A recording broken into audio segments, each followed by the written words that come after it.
You've got to build that relationship. It doesn't just happen. You might not be right for that job, but they'll get you in for something else. I'm a big believer in if something isn't working, you've got to change it up. I want to hear a fucking King Lear from Birmingham. Why are you doing something from people, places and things?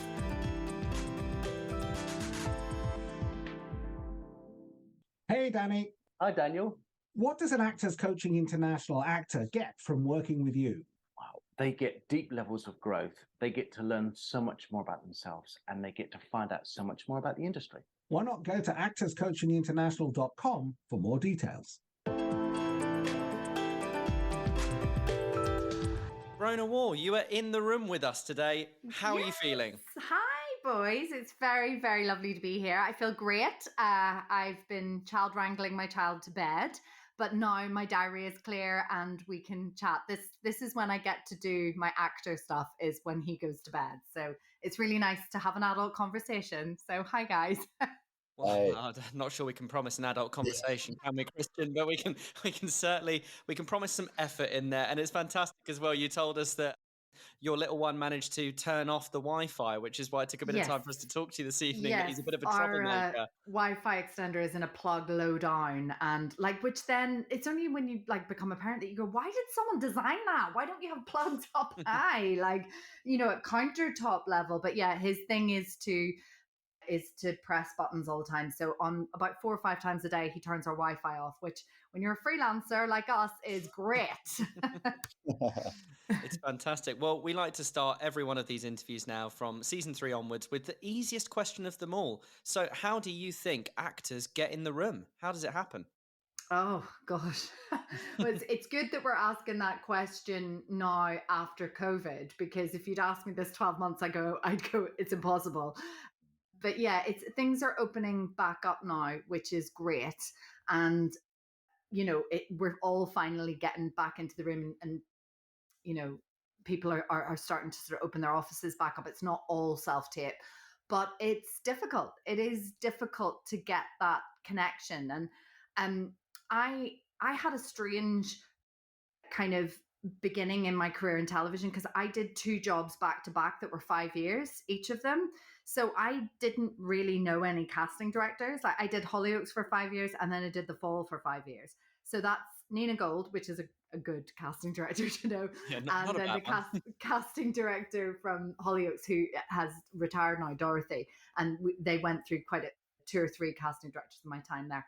But that was it. So, but that was a 10-year career in television. So when I was with my agent, David, I moved to a new agent and wanted a fresh start. And David was like, so which casting directors have you met? And I was like, not really many at all. So we kind of did a slow burn of let's start to try and build relationships with people. And that doesn't always happen with getting in the room straight away. And I think that sometimes some actors' misconceptions is that and if you're lucky, you will get in there straight away, and that's great. And if they like you, then that's brilliant. But for me, we kind of approached it with a bit of a slow burn of let's try and build this relationship. So for a lot of it, it was doing self-tapes and building that up. And once I'd done 2 or 3 self-tapes for that particular casting director and they liked my work and I got further down the line with things, or I came very close to the jobs, I was much more likely then to get in the room for things, And so it's building friends and colleagues and fans of your work. And that sometimes takes a bit of building. You've got to build that relationship. It doesn't just happen.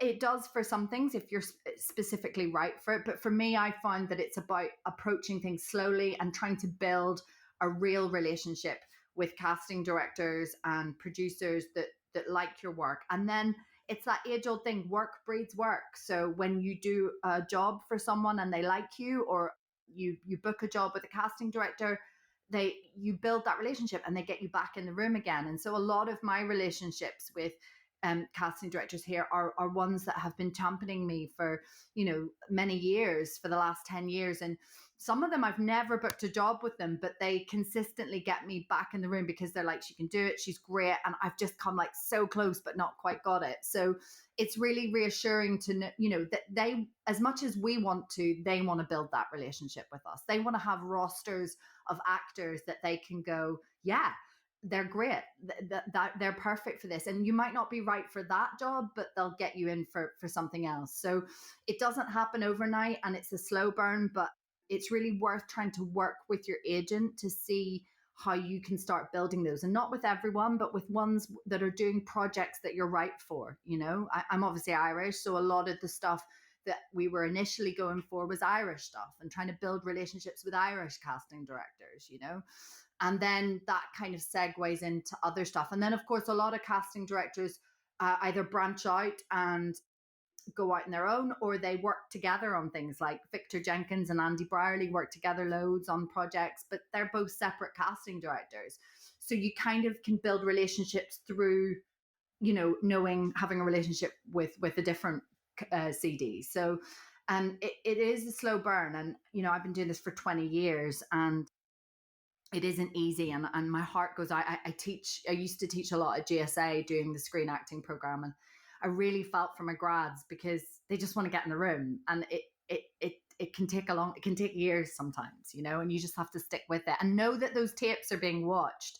And tapes are great access. It's allowing people from all over the region to be seen, and they do get watched, and they do get banked and stored. You might not be right for that thing, and just because you haven't heard anything, it doesn't mean it's wasted, Yeah, that's some really, really incredible advice. You've obviously had a fantastic career today. I know you mentioned The Fall and Hollyoaks there. Are you really interested in how you got started within the industry? Yeah, so like theatre was as it is with so many of us, was the beginning, like after drama school. But then it's weird. Like after I graduated from GSA, which is in Guildford, so it's just outside of London, I worked for like a year selling cars and working in call centers and being a promo girl and all the stuff that all of us have done. And I just wasn't getting seen for anything. And I had that thing of when you graduate of like, I'm going to London, I'm going to the West End, I'm going to, I want to be at the National. And it's like, I just think none of that happened. I didn't have an agent either, which sucked and, makes things even harder because you're self-submitting for massive cattle calls of things. And then this thing came up on Spotlight to play Jimmy Nesbitt's niece. Now, Jimmy Nesbitt is a Northern Irish actor who's from the same town as I am. He actually went to school with my dad. And I couldn't even get seen for that. And it was this show called Murphy's Law. And it was like, oh my God, like I can't even get in for that, self-submitting. And I thought, what do I need to do? This isn't working. Like I'm a big believer in if something isn't working, you've got to change it up. You have the power to change this. And if that action happening again and again is not yielding the results that you want, you've got to change your approach. So I decided to move back to Belfast, which to my friends and peers seemed like a huge risky move because it felt like I was going back to the back of beyond. And, what are you going to do there? You're turning your back on London. You've just done 3 years of training here. But my thinking, and I think someone gave me the advice about doing it. They were like, go to a smaller pond and become a bigger fish in a smaller pond. And then once you built that momentum, you will have better fuel to go to London then. You're not just going to be one of 10,000 other grads in London, So I did that, and lots of my friends thought it was a really bad idea. But by doing that, I had training behind me, and lots of people in Belfast hadn't been to drama school. So I felt like I was already kind of, ahead of the game a wee bit. Well, I had a benefit to that. And also in smaller cities, it's much easier to get work made. I'm a big believer in creating your own work. If you're not currently working at the moment, make your own work or get together with other friends and peers and create your own work. I mean, now, 20 years ago, we didn't have this, but now you've got YouTube, you've got TikTok, you've got, there's so many fringe theatres. There's the Vaults in London. Like there's just loads and loads of fringe theatres. In Guildford here, we got the Fringe. There's just tons of stuff to do. So I decided with another out of work actor friend, Jared McCabe, to do two. I was working as a barmaid in Belfast, and the festival director used to drink in the pub. Top tip for actors: if you're going to be a barman or barmaid, work in a theatre bar. not necessarily theatre, but a pub that lots of actors and directors frequent, because that's where I did all my business and my networking was behind the bar of the Aracle Inn in Belfast. Any Irish actors knowing will know that pub well. And Sean, oh, have I disconnected myself? Sorry.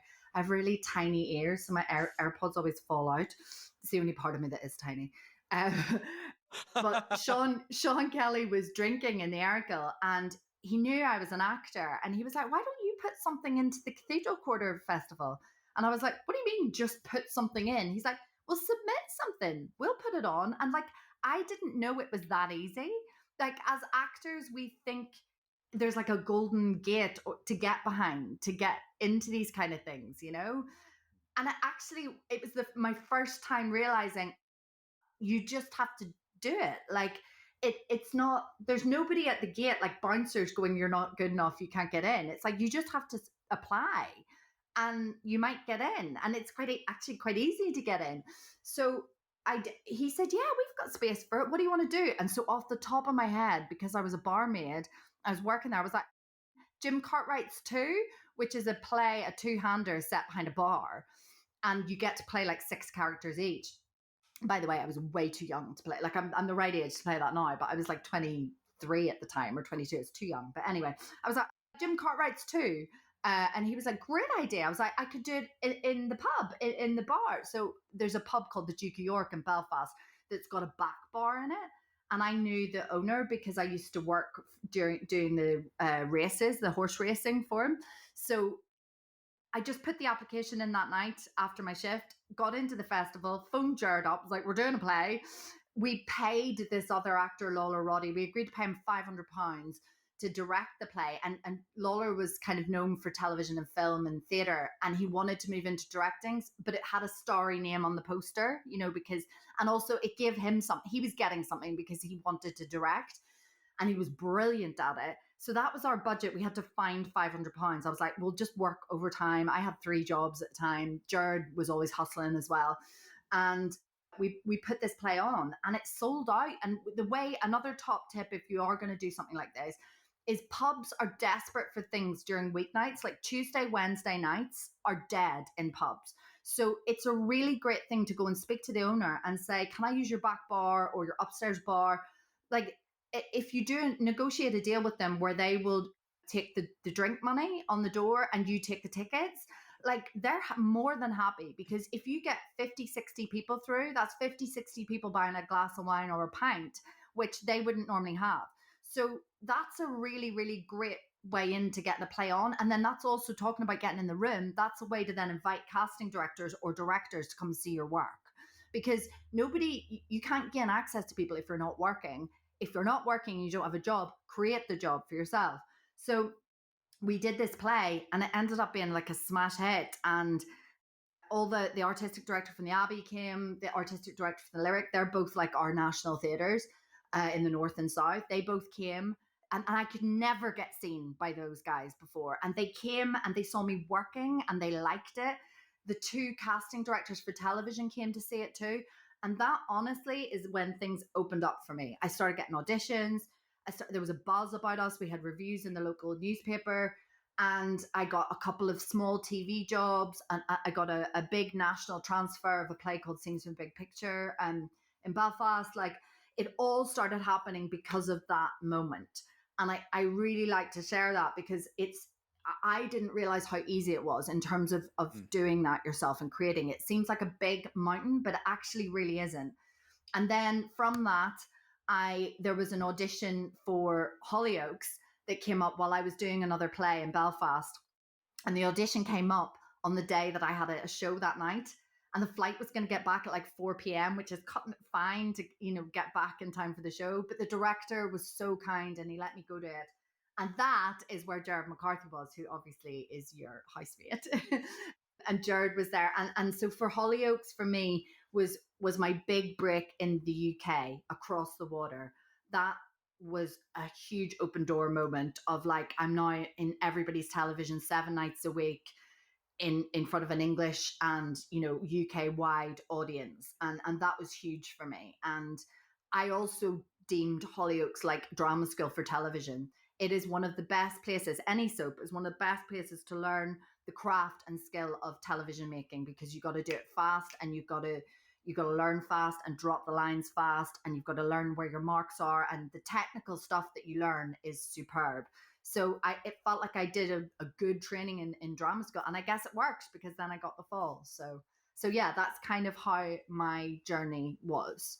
Yeah, that's awesome. I love how you used the word moment, which is really interesting, as that a lot of actors are waiting for the right moment to do something. And if you wait for a moment, the sort of psychology is you're always going to be waiting.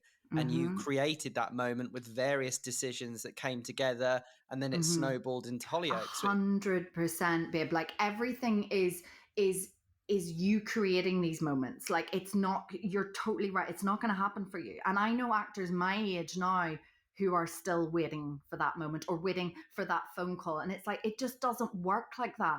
We are hustlers, and we have to hustle.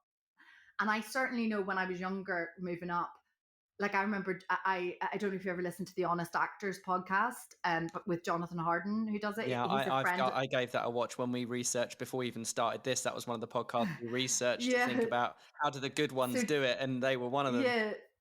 So Jonathan's a pal of mine. I've known him since when I moved back to Belfast. And Jonathan said, I remember when you came back from drama school, and you were just like this blow-in that came back from London, and you were just like, who are you? What do you do? Like, it's my producer hat. I think it's because deep down I should be a producer. That's what I'd really like to do, is I like connecting people with the right people, and marrying talent together. But I was really curious. And that's another thing. Be curious, find out who people are. Right. I have a notebook. I tell all of my actors, little bit of advertisement, mine's a Ridley notebook, but have a black book. Well, I do have black ones as well. Have a black book that you keep beside your laptop or your TV, and make lists of casting. So if you watch a program and you like it, not just because you like it, I call it my taste book. So that you can make lists of things you just like. But I mean, I liked Kiri Haji, and there's very little chance that I would be in a show like that. But I thought it was a superb piece of television. But 70% of the cast are Japanese. But it was a fantastic piece of television. So I found out who the writer was on that, and then followed him on Twitter. And the same with, like, who's the production company, who's writing these things. Like, Joe Barton is such an incredible writer, and it's like, right, what else is he doing? What else is he making? So create lists of casting directors, production companies, writers, exec producers. Who are these people? You'll start to see a kind of, a list of kind of commonalities of, like, okay, they made that. That's interesting, because I really like that, Red Productions, it's like, I remember Red was one of the first ones that kept coming up on my list. And I was like, oh, that's interesting. Right. That seems like my vibe, I haven't worked for them yet, if anyone from Red's watching. But that's like, it's making your taste list and learning about who people are. And, our job, whether you're an actor, a producer, a writer, a casting director, a runner, a grip, a camera operator, it's about community, and it's about connection. And that's how jobs happen, and how people connect is. And I could say maybe 30 or 40% of my work has either been repeat work, or because you've met someone and then that connection has come in. And so it really, really matters. But if you wait for that moment to happen to you, just because you've got some great agent, I've got an agent in United, he'll do all the work. It doesn't work like that. You've got to create your own work and create those moments. And if something isn't working for you, change it, change the approach, come at it from a different angle, Yeah. We've got two questions about Hollyoaks. I'll ask the first one. And you mentioned that you're in it with Jared, so Christian's housemate and our mutual friend. And we asked him a similar question about this, that the production, the speed of it on soaps is insane. And especially considering that was your first TV job, correct? Yeah, first big one, yeah. Well, was that pressure difficult, or was it freeing as an actor because you don't have the luxury of time to overthink your work? That's a really good question.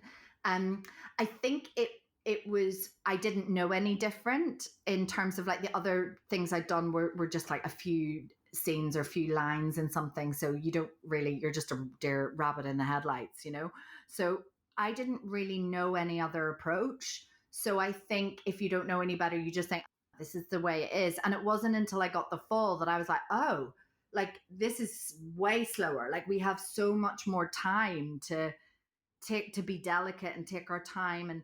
And I guess also then that lets the doubt creep in more, because you've got, whereas Hollyoaks is so fast, you go on instinct all the time. And that's why it's almost like improv theater, you know, in LA when they do the improv brigade, or the, what is it called? The thingy brigade. And it's that kind of thing where it's like, you just don't have time to think about it. So you just go on instinct. And I think there's something really gorgeous about that we need to not forget about as actors, because you can't be taught how to act. You know, I teach screen acting, but all I'm doing is giving you some tools, some extra tools to unlock stuff, but it's all about your instinct.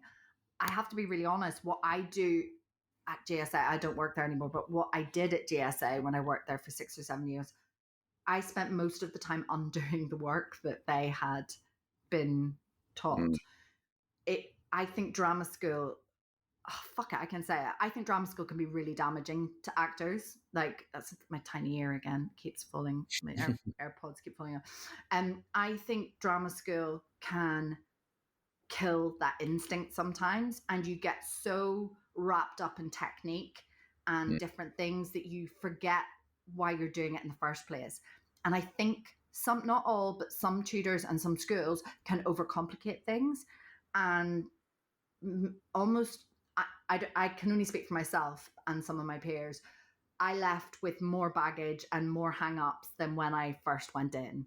And some of the more freer actors I know are ones that never were trained, because they never had they never had someone pull you apart. There used to be this kind of mentality of you have to break an actor down to build them back up, which is such a crock of shit. And if I ever hear someone saying that, or like, you know, to have your lead accent in drama school and training to be RP is the biggest load of bollocks I've ever heard. Like, I know it, and I think it's good to know it. I've used it, but rarely. What television and film and theatre is concerned about is the essence of you and what you can bring to that Hamlet, what you can bring to that Ophelia, to that Lady Macbeth, to that Caesar, that King Lear. Do you know what I mean? It's not because you can speak perfect RP.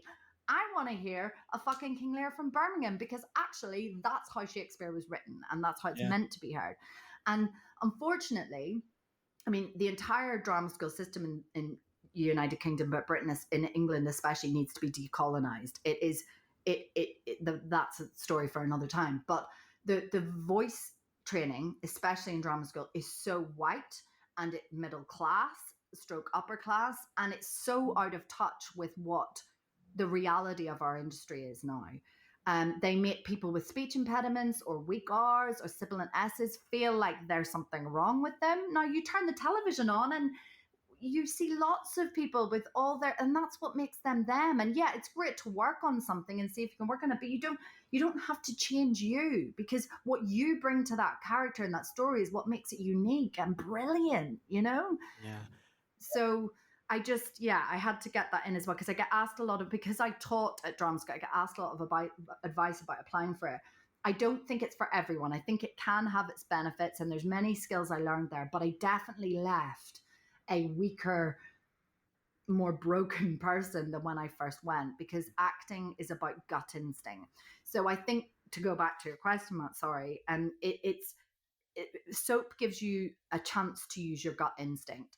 And sometimes on longer form stuff, especially film, like when I did Steel Country or A Dark Place with Andrew Scott, you sometimes have too long to think about a scene. It can freak you out and become this huge thing in the room, you know? Now, luckily, I was working with Andrew Scott, who is amazing, and he doesn't let you get worried about, you know, I was in very safe hands, because he makes every take different and beautiful and in the moment and instinctual. But I can definitely see that how when you have longer to do something, you can overthink it too much. A bit like a self-tape. I'm sure you guys feel like when I do coaching online and self-tape stuff with people online, and I always say to people, 9 times out of 10, you got it in the first or second take. Like, even though there's mistakes, even though you might have got a word wrong or a sentence wrong, the instinct is there, and your eyes are the most alive and engaged there, because it's about getting that connection. Like, your eyes are the sparkle, the charm that we want to see. By the 8th or 9th take, or God forbid more, you're dead. It's technically perfect, but it's dead. Do you know what I mean? And 100%. and that will make that casting director skip past it, you know? So stop freaking out about your tits, anyone who's listening. Like, just go with the first couple, and it'll save you a lot of time. Just before Christian asks that next question, I want to say, you mentioned about, you know, people that might have minor speech impediments or whatever, being asked things in voice training. I remember with me, like, I've got a really, like, sort of well-trained private school, you'd never guess, RP accent. And I got told that I was denasal and that I should go see a doctor. Oh, for God's sake. And look at getting surgery. And I was like, well, I've been asked to get surgery before, but not for my voice, for my face. Like, it's just that's ridiculous. Like, it's that really is the weird, most ludicrous thing. Like, it leaves you. I feel like, I don't know. It makes you think. Do they feel like they've got to say something because of all the money you're spending? Yeah, like they feel like you've got to get your money's worth. I mean, Jared he took over from me when I was on maternity leave, and when I would have jobs. And one of the things I loved about me working there was my deal with them was, if you want somebody who's working in the industry, if I'm working and on set, I will get you my equivalent. And then that's great for the students, because they'll have a different perspective, a boy, a man, a different race. You know, I brought in a disabled actor pal, like, to get broader kind of, you know, demographic teaching you, which I think is a gift, because then the students are getting this really broad range of rich actors that are working in the industry. Instead, a lot of drama schools are just packed full of, you know, I've got to be really careful, but it's actors that maybe often didn't make it and have become teachers and are, I don't know, like, they feel like they have to do, and also they're very out of touch with the way the industry currently is. And that's a very damaging thing. Like, I was going in seeing students do stuff for their showcases where I'm like, why are you doing something from people, places, and things? Don't do it. We are so bored of it. Denise did it. She nailed it. Leave it there. You know, like, you're not going to do it better than Denise. That's not fair. You might do it, but you'll do it different to Denise. That's the other thing. Stop trying to copy them, what someone did that won the Olivier for it, and do it from you. It's like everybody had lost themselves there. And so we spent all of my class where I was like, you don't have to wear any uniform. I want you to speak in your own voice. I want you to be you. We had to begin again at basics, where it's about storytelling. And I get the actor to sit in front of the camera and just tell me a story as themselves, because you're so caught up in all these other things. And, like, I can't believe you were told that. It's such bollocks, and it makes me so angry, you know? Screw them, you know? I couldn't agree more about what you're saying about drama schools there. I remember when we'd do certain plays and you'd be there, like Meisner, Stanislavski, all the different techniques. And then I remember, was it Tom Attenborough came into the school, Matt? And people were talking about, like, their backstory. And he was like, but you're asking someone for a pint of milk. How are you going to show that your mum and dad died in a car crash when you were 3? Like, you're asking for a pint of milk. Just ask for a pint of milk. Stop getting in your head about all this. Yeah, it's like everything is just so overthought. And like, I worked with an actor in Belfast who was in his 30s when I was in my early 20s, and he was an ex-boxer. And, like, he was so instinctual. Like, it was his first play, and he was so nervous, bless him. Like, I guess that's a thing, is if you haven't had formal training, like, it can absolutely cripple you, the nerves, because you've got no experience of it. But he was so instinctual, and it just was, and he didn't worry. He simplified it, exactly as you said, Christian. It's like, you don't, I just think it can get in the way, and it really worries me. And I just think the whole system needs to change, and the people that are teaching it and the people that are running the schools.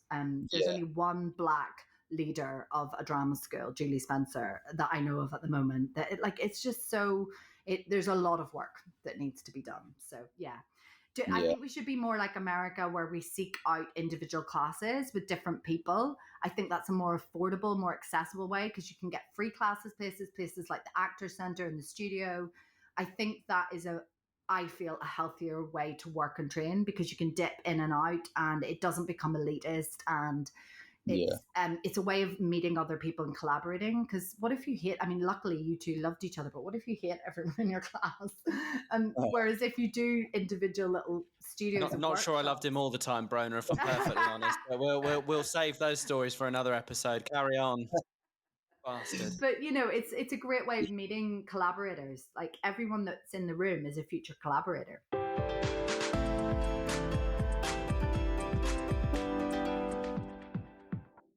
Hi, we're selftape.co.uk, but don't forget the hyphen. That's self-tape.co.uk. It's a bit of a mouthful, but it's a mouthful worth chewing on. Anyway, as the name suggests, we do self-tapes for actors in London. Maybe you've run out of time. Maybe you have kids. Perhaps you can't find a reader. Or, let's face it, you could just be a little bit at setting everything up. Well, that's where we come in. But it's not all we offer. No, we also shoot showreels for actors too. Custom showreel scenes shot from scratch to show casting directors and agents exactly what you can do. Well, that is, if they can be bothered to watch. Any In The Room listeners get 10% off all of our services just by quoting In The Room. So get in touch and visit www.selftape.co.uk. Or don't, it's completely up to you. But whatever you do, don't forget the hyphen. You get it.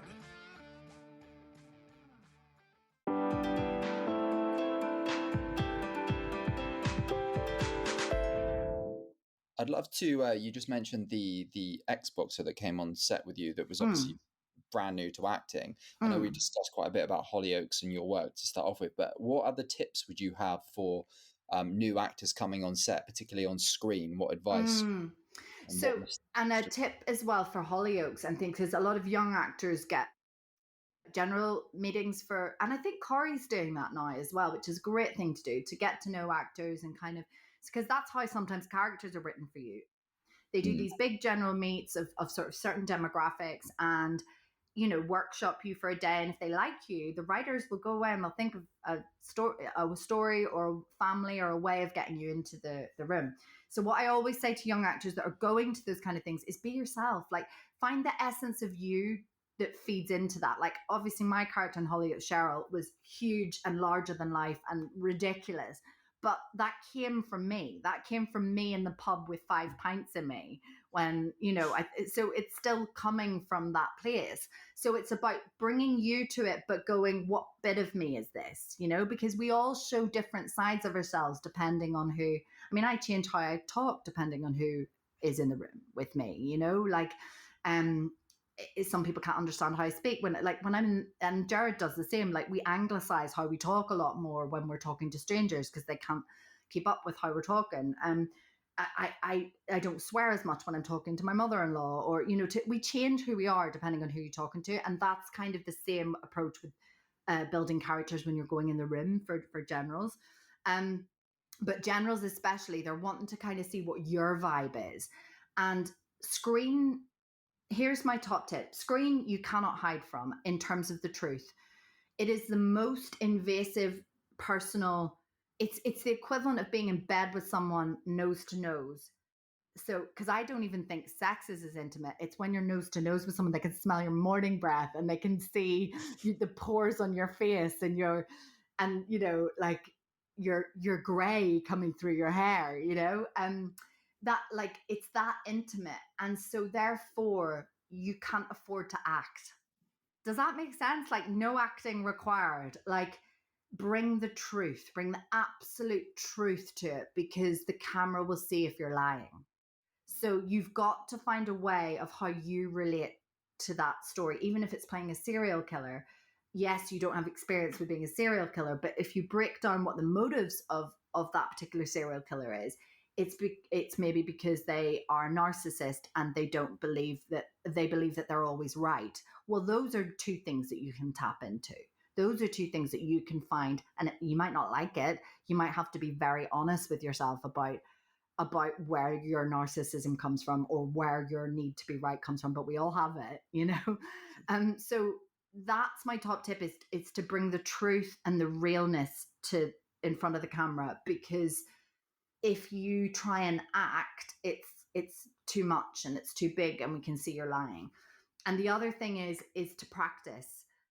You can practice yourself or with friends, but practice taping so that you get used to having the gumph in front of you, the camera, the ring light, the lights, the distraction.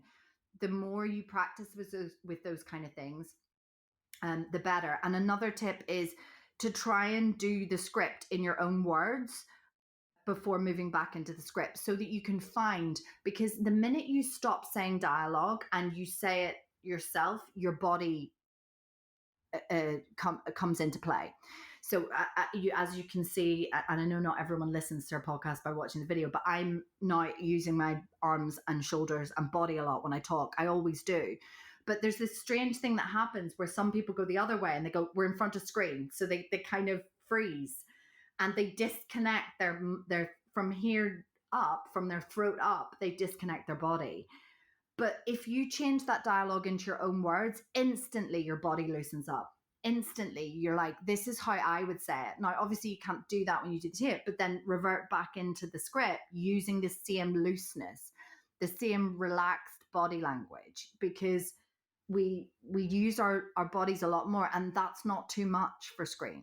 I think people underestimate and think, I can't do that because it's too big for screen. What's too big for screen is lying, is acting, is painting, is putting a mask on and adding. But if you're truthful people can be big, and Cheryl was big in Hollyoaks, but she was truthful and vulnerable and real. Also, vulnerability is one of your strongest weapons stroke tools to use. Screen, just vulnerability. If you can find the vulnerability of a character, it's you're on to the winning streak, because that's ultimately, when we watch television or film or stories, we want to connect, empathize. And when someone is vulnerable, we are drawn to them. Do you know what I mean? Yeah, sure. So, and then in terms of, if you get the job and you're on set, ask questions. There's no stupid questions.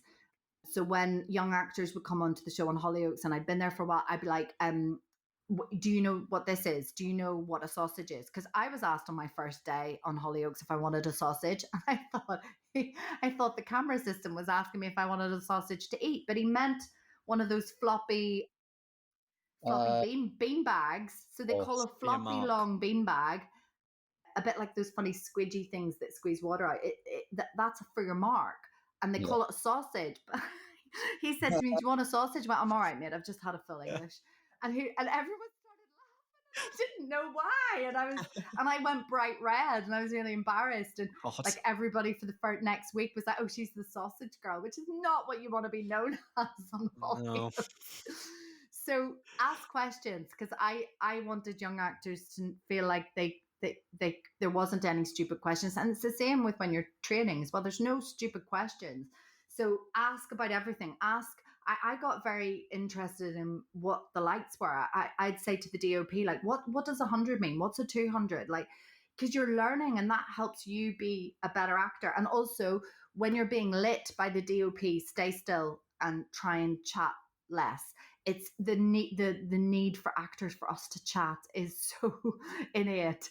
But when that DOP is lighting you, or sorry, he or she, there's some brilliant female DOPs, they're making you look the best that you can look.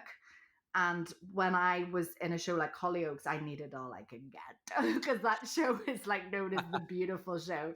So I learned very quickly that the DOP is my best friend. So, but you don't realize what work's going on, when they're setting the shot up and you're just standing on your marks. But that's what's happening. They're making you be lit well. And also what's interesting is, if you're a dick, the DOP is going to light you ugly. And I saw that happen to so many beautiful people on that show, because they were rude and they were dicks. And like Felix, God rest his soul, this lovely DOP who very sadly died 2 years ago, he would just light them horrendously. And they could, he could make a supermodel look ugly. They can. So be nice, be kind, ask questions. People are so supportive and so willing to help you and let you learn. And that curiosity and that hunger to learn you'll pick it up really quick, because there's a lot of technical things. There's a lot of marks. There's a lot of different lenses changing. There's a real knack to learning how to adjust your performance when the lens is changing. And that's taken me years to learn, when the lens is moving from a wider So most of the time you start off shooting on the widest lens, and that's your master, and the lens gets smaller and smaller until you go into close-ups.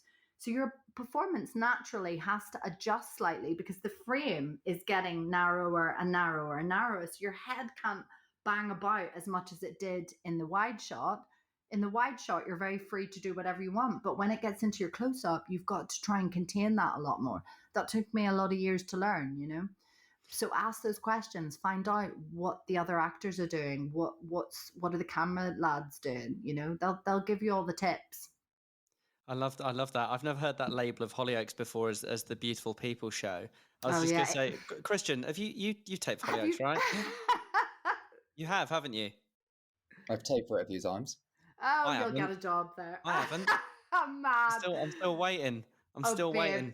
There's a place for you. There'll be a beautiful, comedic, perfect place for you. I never thought I would get onto a show like Hollyoaks because I am not one of the beautiful people. And you forget that there's brilliant character roles, and they're actually really, really fun.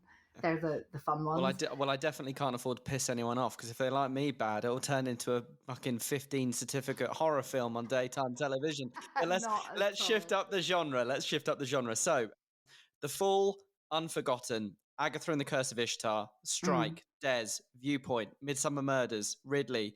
I mean, firstly, is there anything Bronagh Waugh likes more than working on a crime drama? And then secondly, while the characters vary, obviously, depending on who you are, do you have any tips regarding that specific performance style or approach to a character, especially when it comes to playing someone in law enforcement, such as DI Carol Forman? That's a great question, Matt. Really good question. Actors ask good questions. So the reason I've done so many crime dramas, I'm pretty sure, is just because there is a massive appetite for crime drama in the UK.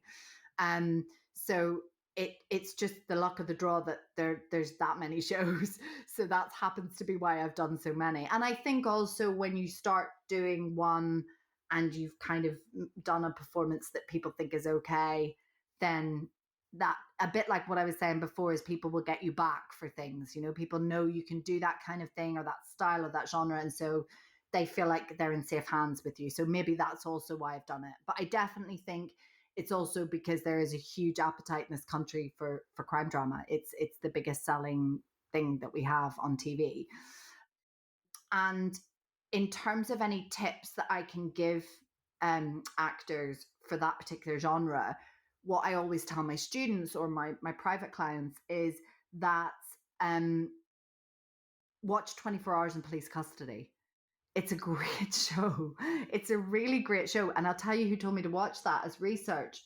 Chris Lang, who is the executive producer, creator, and writer of Unforgotten. Chris Lang told me that when I got the job. Luckily, it was after I got the job. But he said that he created Unforgotten after watching 24 Hours in Police Custody and realizing that there wasn't a TV show on TV about crime drama that was like that was real. If you watch that show, you can see that the detectives are actually so normal, like really normal and unassuming. And the same with the victims or the perpetrators. Like it's fascinating. And so I set that as homework every time, is to watch one episode of it and go and write notes about what you have observed about people's body language and the way they're telling the story. Because it's also a great lesson in, sorry, my Mac I forgot to turn notifications off. It keeps beeping. Sorry about that. But yeah, it's a great lesson in observation and storytelling, because people are telling their alibi or what happened.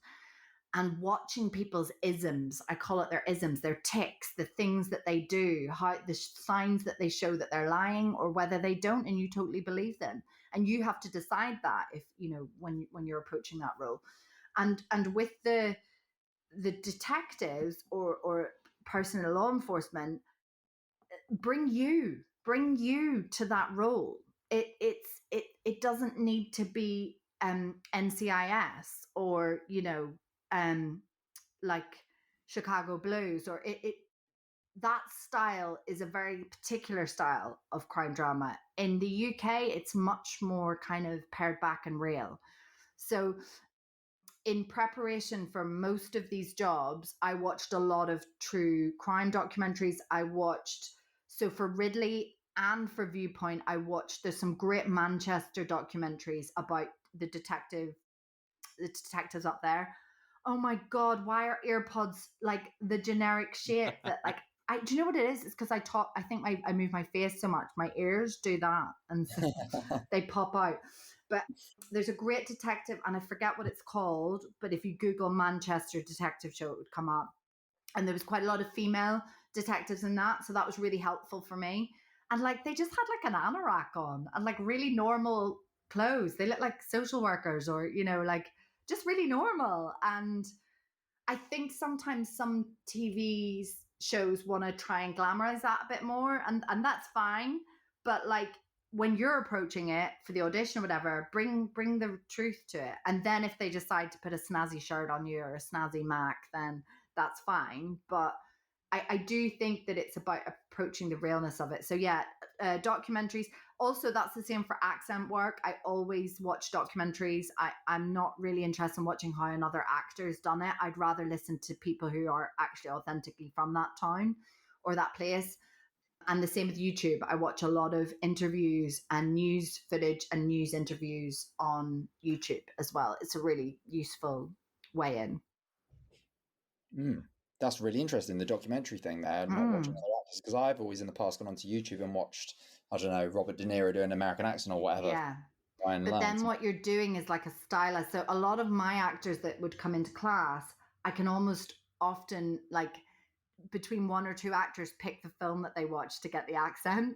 Do you know what I mean? Because you're starting to sound like the actor rather than the person. And that's De Niro's take on that particular town. Like when Andrew and I did Steel Country, it's set in a town outside of Pittsburgh in Pennsylvania, and that's a really tricky specific accent. It's got a bit of a mixture of Jersey, Boston, New York, and then North Carolina, like the South, Virginia, like all around there.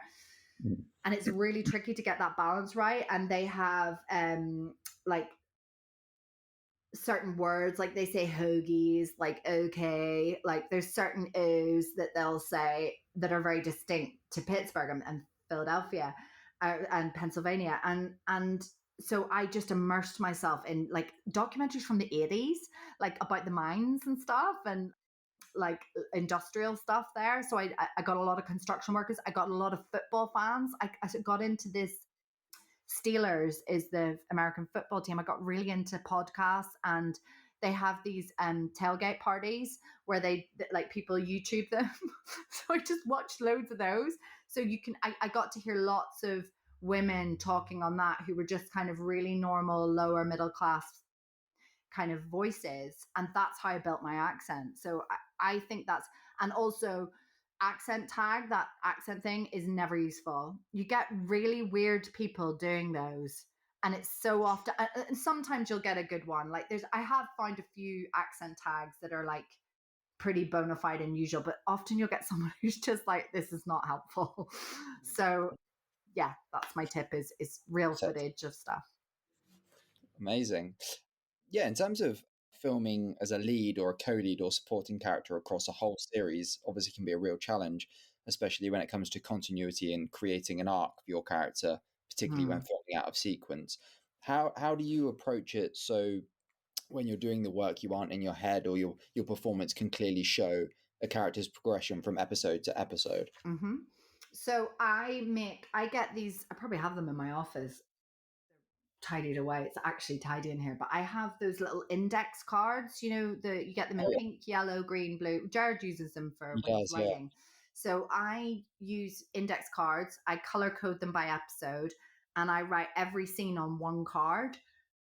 And so I put the scene number and the brief description of what it like interior, exterior, where it is. And then I just put a sentence, like a couple of sentences of what happens in that scene. And I put that on every card and I blue tack it to my wall in sequence. And then that way, when you get your filming schedule and you're filming, you're able to see on the board, like pick scene 27 out, and then you can see what's happened before and after.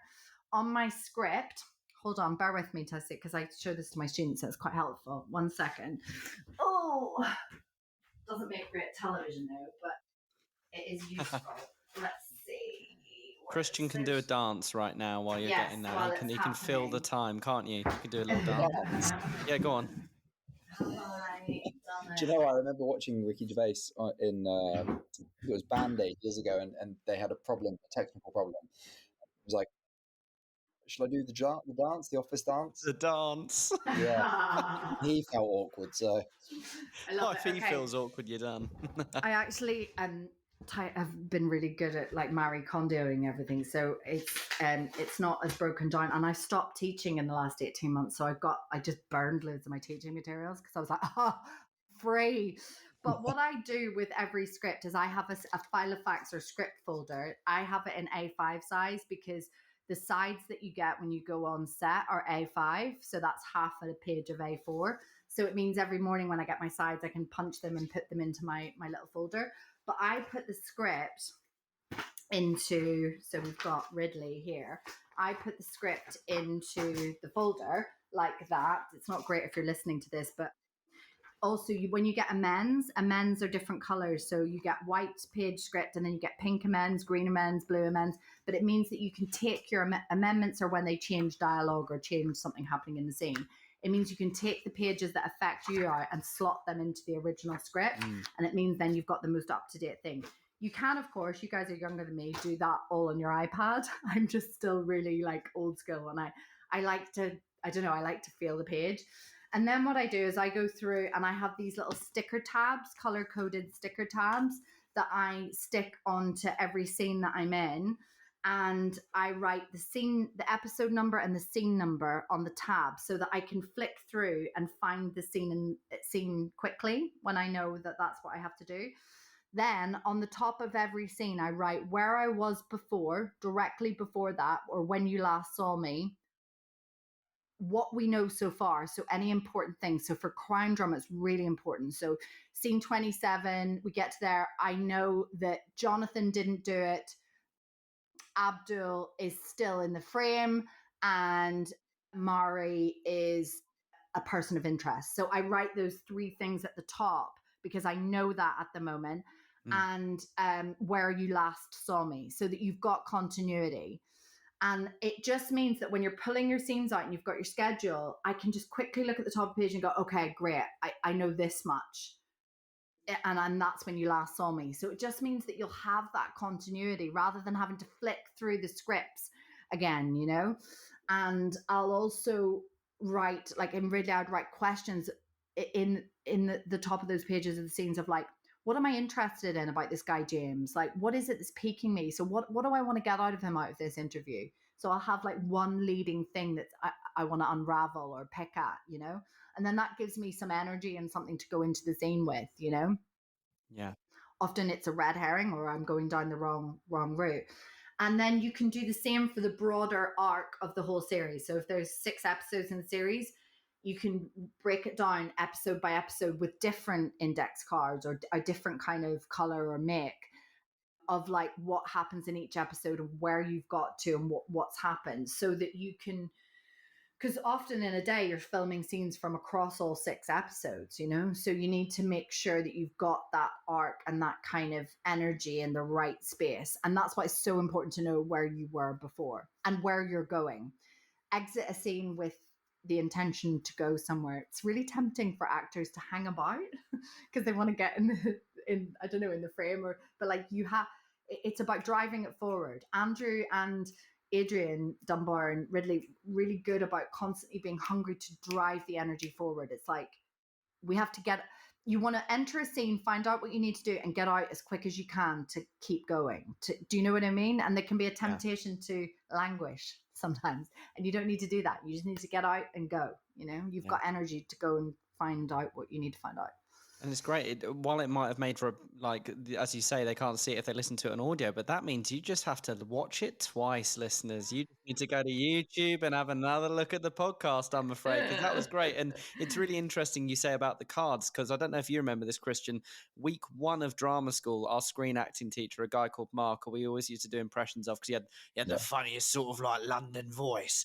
And I remember he said to us, like, Mark Street, he was awesome. Oh no, So I was like, we had a guy who was like that called Mark, who was like, all right. I think they're all called Mark, but he said that he'd be like, right, Tony Hopkins did this thing, right? He got these cards, and you'd know where you were before the scene. You'd know what, and that brought me right back there. But it's a really good tip. It's really good It's simple, but it works. And obviously, you can do that on iPads, and you could. But it's so important because, especially in something like Hollyoaks, like sometimes you're filming in one day episodes spanning 36 episodes, like storyline. I don't mean like all of it, but you might be doing one scene from Monday the 27th of November that it's going to air, and then another scene scheduled for February the 3rd. Like that's a huge time gap in what's happened to your character. So it's so important to sort of stay on that of what do I know, where have I been, what's happened, and where am I going, you know? Yeah.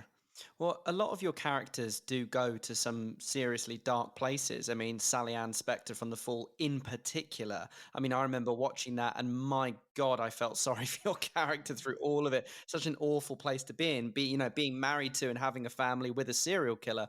I mean, are you able to share with us how you access that type of emotion safely and truthfully over a period of filming to give these characters life while still protecting your own mental health as a human being? That's a really great question.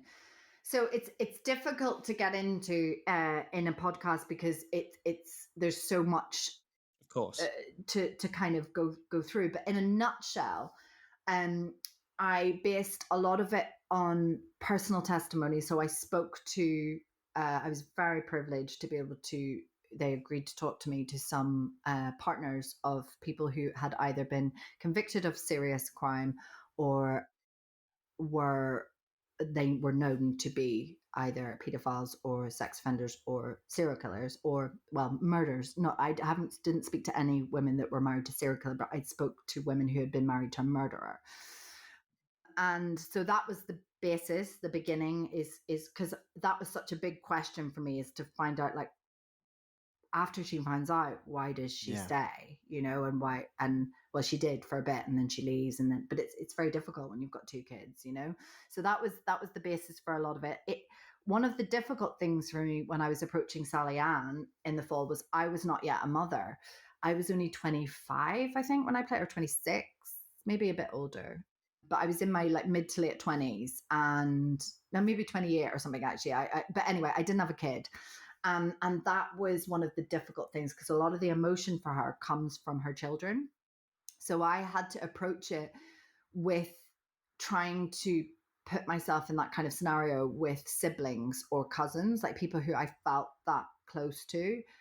And also, and that didn't always hit it or work for me, also try and create this bond or relationship with the children. So I had asked, before we began filming, if Jamie and I could take the kids out on a day out, and production were like, oh, that's a brilliant idea because we can get photographs of you guys. So we decided to go to the zoo, and they were like, that's such a great idea because we can get photos of you and we can use those in the house for, the art department can use them. But it was really important to Jamie and I that we built a relationship with the kids so that A, they trusted us because they were very young and they had very big roles in that series. And B, so that Jamie and I could, so much of what our performances came from were to do with the kids. So it was a really, really great thing to do because I was able to get to know them, and we got a great relationship with their mom and dad, and, they're still pals now. And obviously you're working with these kids over a 5-year period, so you get to know them really well. So it was also about me building up a series of exercises that I could work with, that if I lost Sarah or David, that's the children's real names, if anything happened to Sarah or David, how that would make me feel. And that became easier the more I got to know them. But I also created a system called, that I call my actor's toolbox, in which I created a actual toolbox with things in it that approach all 5 senses, what I realized in my experience of being in Hollyoaks is it's very easy to get distracted on set with how much noise and movement and busyness there is. It's also very easy to get distracted by other actors because we all love to chat. And if you've got a really big, massive, oh my God, it's actually fallen down my blouse, the AirPod. If you've got a really big emotional scene coming up, then you need to focus and you need to be away from them. And it's quite difficult sometimes to get away from actors or to do it in a polite way. So I use a combination of 5 senses. I have a playlist for every character that I have, and I always bring my earphones. And actually, I prefer wired ones on set because I can listen to them without having to connect, which can sometimes interfere with the sound mixer. So I have a playlist that I create for specific moments and different times. So in the fall, I got a song for Jamie and I to have as our song, because I thought if you've got to lose something, you have to have it there to begin with. So I needed to create the feeling of love in order to feel like I could lose it. Does that make sense? So like, and like we had some of our hardest scenes at the very beginning of the shoot. And it's like, we're still relatively new to each other. We don't really know. We'd workshopped and we'd screen tested and we'd met the kids, but we're going in on some pretty hard scenes where it's me discovering stuff. And it's like our beginning scenes. So we both really loved the film Blue Valentine with Ryan Gosling and Michelle Williams. It's a brilliant, brilliant film. And it's an absolute lesson in truthful acting. And it was shot over a 2-week period where they actually lived in the trailer with the little girl. And you can tell because it's real. And there's an old doo-wop song on it called You and Me, which is so simple and so beautiful. And it's got a real nostalgic feel. And because he'd seen that film, I was like, I kind of want that to be our song. So like before we did the scene, I asked him if it was okay if we both listened in an ear each and just slow danced with each other in the kitchen. And it was gorgeous because they were still lighting the kitchen. So it just had like one working light on in the kitchen while they were putting the gobos and doing all the different stuff and rigging the lights. So we just kind of had a little sway and a dance in the kitchen, listening to this doo-wop song of You and Me, and like just hugged each other. And it feels like if you just have that moment to have that, then you can feel what it's like to lose it again. Do you know what I mean? Yeah. And I used that song for the whole 5 years where every time I'd listen to it, it would hurt, you know, because it's like you've lost that. So music's a really big thing for me. And that was the same in Unforgotten. I did a playlist. That story is loosely based. The idea came from the tragic story of Millie Dowler, who was a young 13-year-old girl who was in my neck of the woods here, Surrey, and was murdered by a horrendous monster, Levi Belfield. And her sister wrote a autobiography about what it's like to be the sister of someone who's so brutally murdered. And that's where the crux of that idea came from. So for that show, I used that book was all I needed. It just is the most raw, honest, truthful account, and it's really hard to read. And I felt like I just had to look at photographs of her and Millie, and it would work for me. I carried that everywhere with me on that shoot. But the playlist I used for Unforgotten was all of Millie's songs, and they wrote in the book, the sister wrote all of Millie's favorite songs. It was loads of really old cheesy stuff like ABBA and stuff, which I would never listen to, but by listening to that on set, I'd think of Millie. And that's ultimately that story. That's all that mattered to me, is I told her and her sister and her family's story. It still gets me now to this day. It's just it was very raw and very real, and I think it was a very vulnerable thing to do for her to share that with the world. And I'm so glad that Chris took that as a nugget of an idea, and I hope that we did it some sort of justice and brought some sort of light onto it. So music is a really big thing for me, and photographs. And it doesn't work on my phone for me because it's digital, so I have to have a printed out photograph, but I'll use a photograph of somebody that I'm imagining or thinking about that will invoke memories, and I keep it folded up and put in my back pocket. And it just means when things are a bit busy on set, I can just take a minute and look at that picture, and it will give me a memory or a thought. And then I use other senses. So olfactory senses, your smell. For Sarah, who played my daughter Olivia in The Fall, it was comfort, pure, the smell of the fabric conditioner. That just made me think of her. And for David, it was grass, because he loves football, so fresh grass.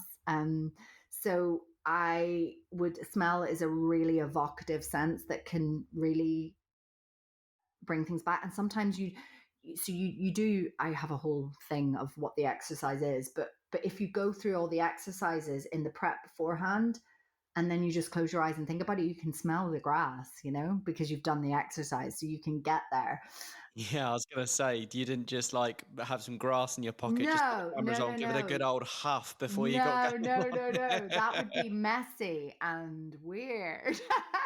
But yeah, that was really helpful, because smell it's incredible when you think, this exercise I do is quite, you have to go somewhere with it, but you can choose a safe memory to go to. And it's really lovely when you choose a lovely memory to go to, but it's incredible what your mind can unlock when you look at all 5 senses of something, like from your childhood or something.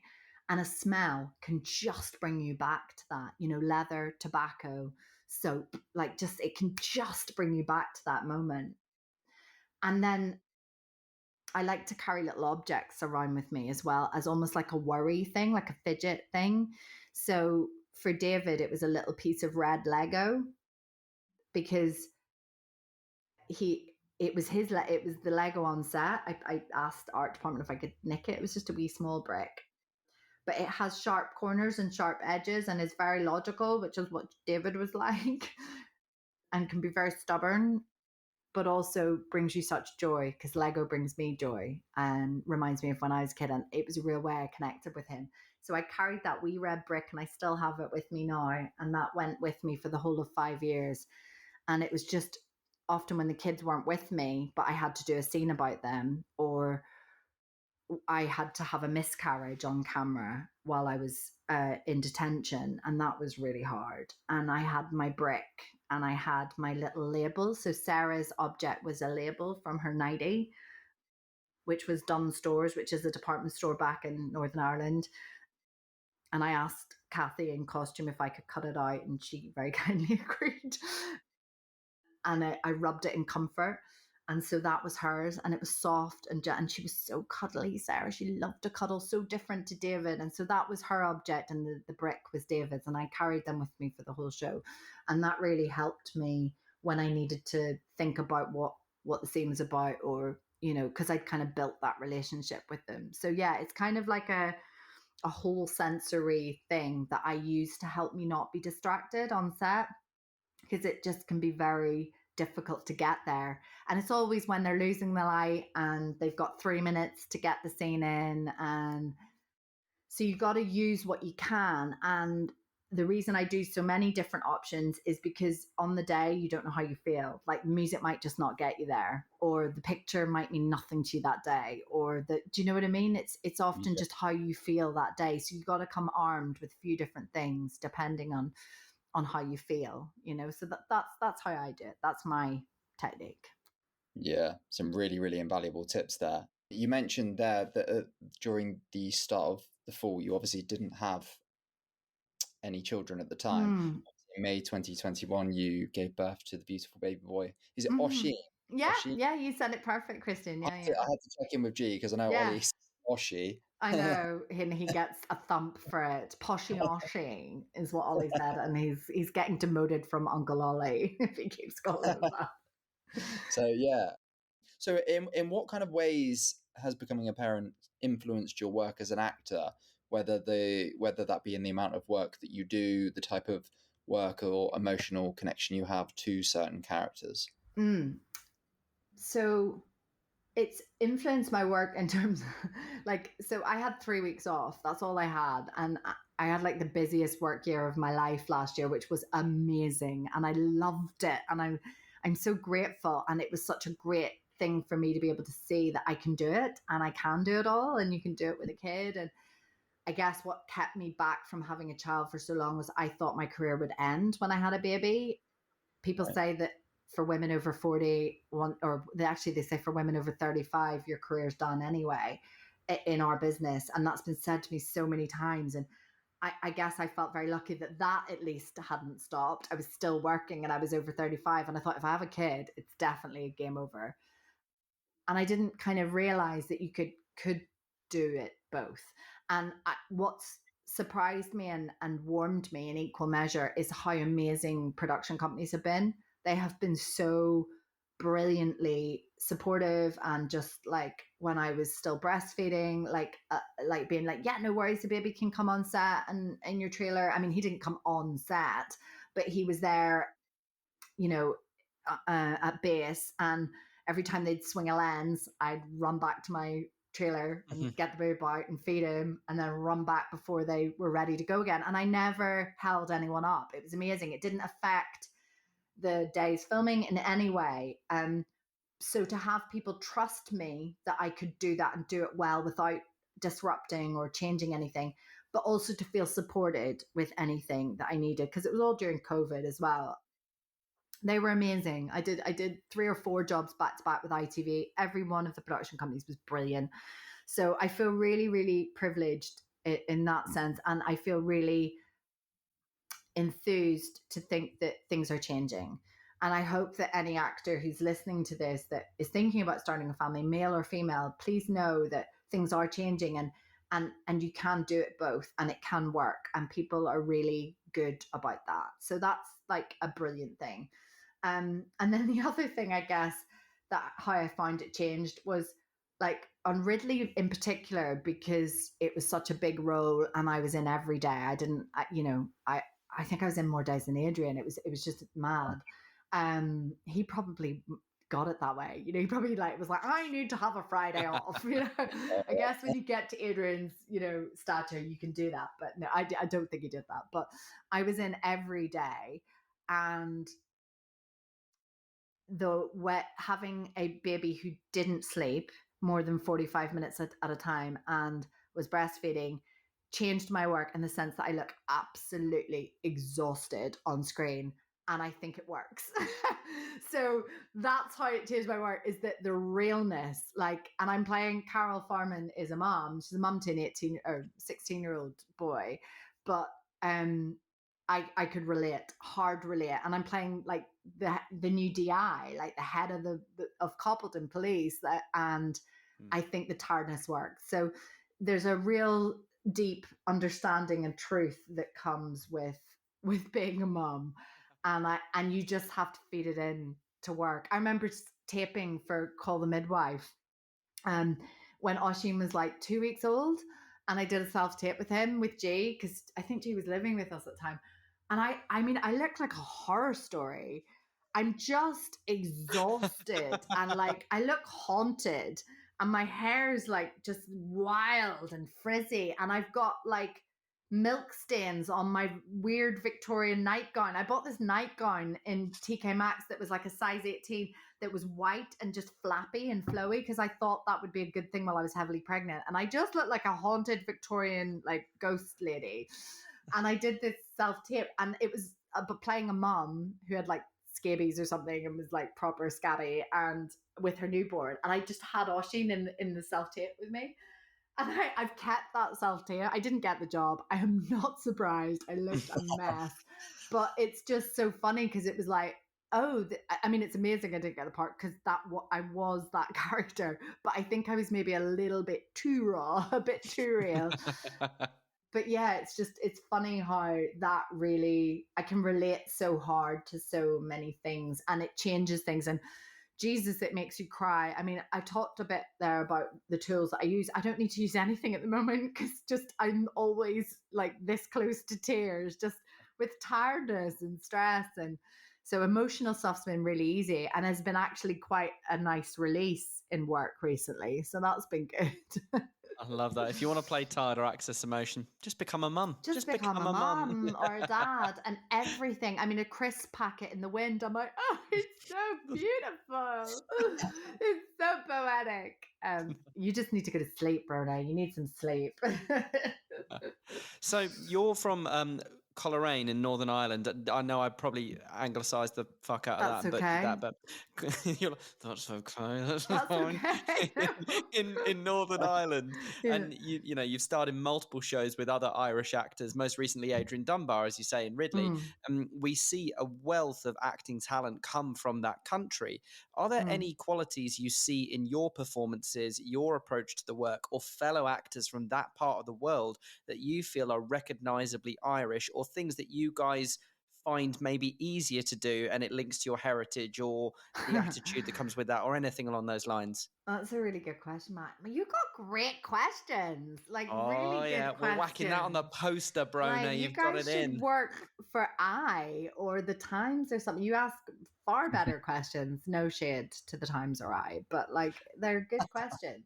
That's the best write-up we've ever had, Bronagh. We're going to take that and run with it. Yeah, carry on.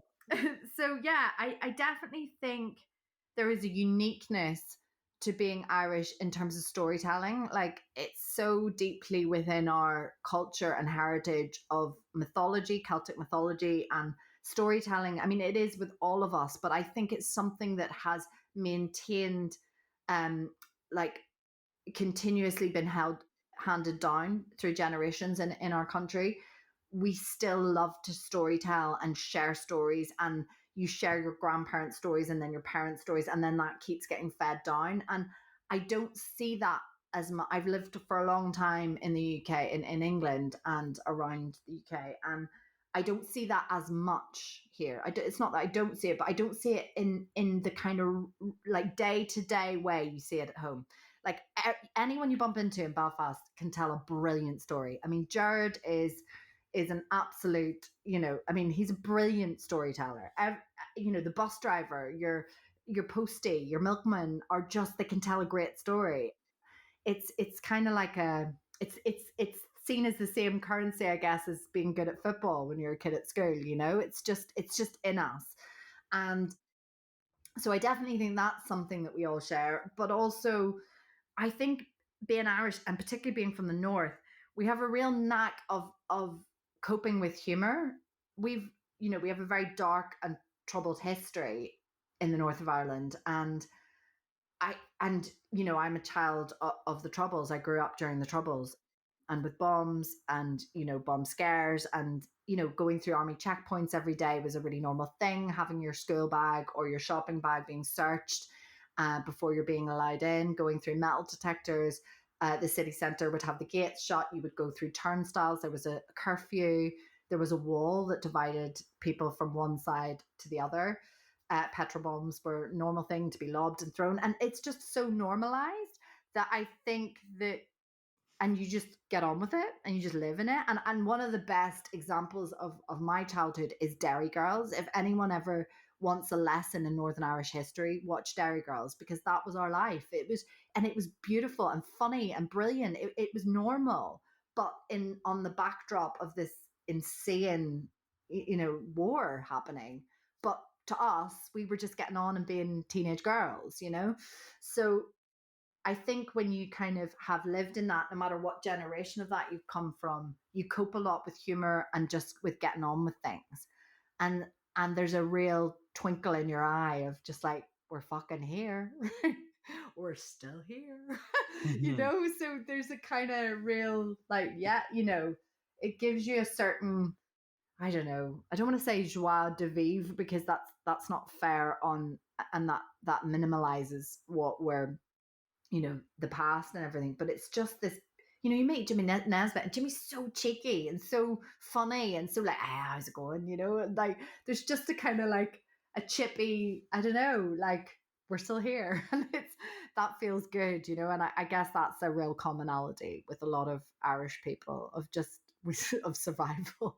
I think when you've survived something, you've got stories to tell, and you've got a lot of lived experience to draw from, Undoubtedly. And the final question we have before we move on to the rapid fire, it's a fairly long one, so bear with me. So two quotes of yours in an interview we read stood out when talking about your character Carol in Ridley. The one thing that drew me to Carol was that she was a female character who happened to just be a woman. And the other one was, one of my best friends is a writer, and I often say to him, just write the character as a guy and then change the name at the end. Now, while the industry is slowly improving, we still often see poorly written female characters, or where their key personality trait is their female nature. Why do you think this still happens? And is the solution as simple as the note you offered your writing friend? God, there's a lot in that, Christian. Really good question as well, but there is a lot in that. So I don't know. I think instinctively, if I answer it with my gut, it's because a lot of the people creating the stories are men. So a lot of the writers, a lot of the producers, a lot of the directors, and a lot of the key holders in the room are still men. And so that affects how the female characters are written or talked about. And there's a really great Twitter account, and I'm going to forget what it's called, but it's about things that you've seen in scripts of breakdowns for female characters, or how they're described in script. You know, when it's like Bronagh, 37, spunky, a little bit tired, worn mother, but you still would, you know, like it's things like that where it's like, you know, it's so often those descriptions are derived down to how we look or our value as a sexual being. Attractive, but she wouldn't know it and stuff like that. Yeah. It's just, I mean, that is just God, so it makes common. you sick. That's so common. And you very rarely see the men being described in that way. And so, you know, that's that gets to the crux, or it starts to unpick to what the inherent problem is. And I've worked in the industry 20 years, but it's still not equal. And I think it is because it's still a lot of men writing the stories, creating the stories, telling the stories, and being the key holders. And unless we balance that out a bit more, or unless, I was going to say, or unless those men take that on board, that's not fair, because lots of the men I work with do take that on board, but it's still going to be from their perspective, even when they're great guys, and most of them are, you know, it's still coming from their perspective. It's like with G, he's a male writer, well, non-binary writer, but had previously identified as male, and I think he writes women brilliantly. They write women brilliantly. He doesn't mind either or, but I think that becomes because G has been raised by really strong women. That's another real characteristic of a lot of Irish men, is that women feature very strongly in their lives as strong women. But also with their projects, I think it's really important to have a female producer or female casting or female director to balance that out. Do you know what I mean? So that someone is there to challenge G and go, but would they do that? Or would it, like, and so often G will ask me, what do you think about that? And it's great because I can just tell them straight up, like, this is what I think, you know, or this is my perspective, you know? So I think until that changes, it's going to be tricky. And still predominantly on many shows I do, it's male writers, male producers, there might be one female or one female writer in the series, but it's led by a man. And so I think until things get more equal, and I have to say as well, and I don't want to be too broad with this, but I think, generalizing totally here, sometimes women demand a certain level from themselves that prevents them from applying for the job or for writing the script and submitting it or having the self-belief in themselves. And so if I could say one thing, it would be like, just fucking do it. You know, me and my friends sometimes joke is, to have the self-confidence of a mediocre white man. Like, and I'm so sorry. Neither of you are mediocre, but you are white. But we, you know, I know there's a lot of people in my industry that are mediocre, middle class, some middle-aged white men. And to have that self-confidence, an ounce of that, we would get more made. So I think as women, we need to maybe change our, I don't mean our standards. This is coming across really bad, but just to go, fuck it, I'm going to do it. I'm going to submit that. I've got this idea. I'm going to write it and I'm going to do it and get it done. I think it can be put off because it's not quite right or it's not quite perfect. And that's often why someone doesn't get a promotion in other industries as well, because you're waiting for everything to be perfect, or you're putting such high demands on yourself that maybe your male counterpart is not putting on himself, and he's then putting himself forward and he's getting the promotion. Do you know what I mean? Does that make sense? So Absolutely. I think it's really important to just, and my story going back to the beginning of like, I just submitted for the festival. The reason I'd never done something like that is because of all those things I've just talked about, of going, oh no, I can't do it. It's, oh, I'm not ready. But when another person who was, a middle class white man, no, he wasn't, he's working class, but he turned around to me and just went, well, why don't you do it? I was like, okay, and thank God Sean told me to do that, because I wouldn't have done it. And so I guess my takeaway is like, do more of that, because then you can get into those rooms and you can write those stories and you can be an EP or a producer, and you can, be lead casting director on that, or whatever it is that you want to do, be a director on that. Like that, I think that's also why we have such a lack of female directors. There's many more coming through, which is amazing. So yeah, you need to kind of have a bit of a fuck it attitude, and also cross that bridge when you come to it. I didn't have the rights for Jim Cartwright's 2. I didn't know I needed to until someone asked me if I did, and spoiler alert, I never got them. And I didn't find out that was a problem until I worked with his son, who was in Hollyoaks. He went and did a couple of episodes of a special, and I told him the story, thinking it was great. And he was like, oh, my dad and the whole estate of that are really funny about if you don't get copyright. And I was like, oh, for fuck's sake, if I didn't do that, I wouldn't be here. It's fine. So yeah, I think like take problems as they come and kind of deal with them as and when they come up. Don't deal with them the way I do. I should have got the rights. They've denied me the rights, so I just did it anyway. Yeah, fuck them. Yeah. I mean, we didn't make any money, I think we made enough money to pay Lawler, and it brought a new audience to your play. But I don't condone not dealing with copyright properly. Just get that in there. I'll just get that in there. Disclaimer. So we will finish off our podcast with our classic episode ender, the tail ender, our in the room rapid fire questions. So these are 10 industry related questions / weird random things that we probably came up with after a few beers. And they are just questions that we ask if you can try and answer them in one sentence or less. So Bronagh Waugh, are you ready for our in the room rapid fire questions? Oh God. Well, you know me now, so I can't speak in one sentence, but I'll give it a go. Lovely. Christian, do you want to kick us off? What makes a good actor? Truth. Theatre. Instinct. Theatre or cinema? Both. And theatre first. Biggest industry pet peeve? Oh God, there's so many. Industry pet peeve, it's probably, and it's changing, but it's not telling an actor when they haven't got a job, but the CDG and Victor Jenkins in particular, because he's head of it, has really worked to try and get behind the just say yes or no campaign. I think it's really important to let an actor know yes or no, so that we can let go of the job and move forward and feel like we're respected and heard. And it is changing. Should everyone listen to the In the Room podcast?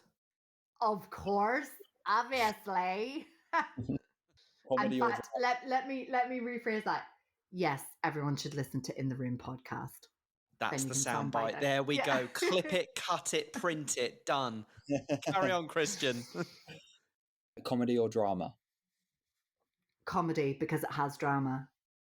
Oh, nice. A skill every actor should have. Be able to pull a good pint. You got something to fall back on. No, be able to tell a good story. And maths. I never knew that we needed maths as self-employed people. Learn a bit about maths or get a good app. Your greatest strength? Bringing people together. Your biggest weakness? Not knowing when to stop talking. Self-tape or in the room audition? Oh, that's so hard. That's so hard. Because I'm a mum now, self-tape's super helpful because I can do it when he's in bed. But in the room, people can feel your energy. Self-tape to lead into the room. There you go. Nice. And finally, the title of your possible autobiography. Bronagh Waugh. What is it good for? Absolutely nothing. But you have to say it in an English accent. War.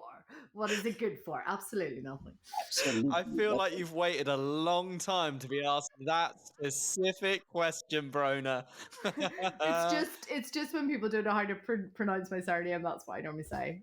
Well, is it, that's would they go amazing. wah, and I go, no, it's war, as in, what is it good for? Absolutely nothing. Fantastic. And on that note, it's been absolutely wonderful to chat to you tonight, Bronagh. It really has. And thank you for really going in depth and just running with your answers and giving us, I'm sure all the listeners and viewers will agree, just so much tremendous value in this episode. Your time is precious. You're a mum. You're a hard worker. I've got a self-tip to do now. I was about to say, Jesus Christ. I mean, best of luck with that. Thank you so much. Me and he was like, "You haven't." Where is it? It's due tomorrow at 10 a.m. Like he knows that I'm really bad now that I've got Oisin. And I have to have constant reminders. I know. I'm just doing a podcast, and then I promise I'm doing it. We'll let you go do that, Bronagh. Thank you so much. And I really hope that it's been helpful to people. Actors are community, and we are a community, and it's really important to stick together, support each other, and just share, collaborate, work together. It's not a competition against each other, and it's not a race, it's a collaboration.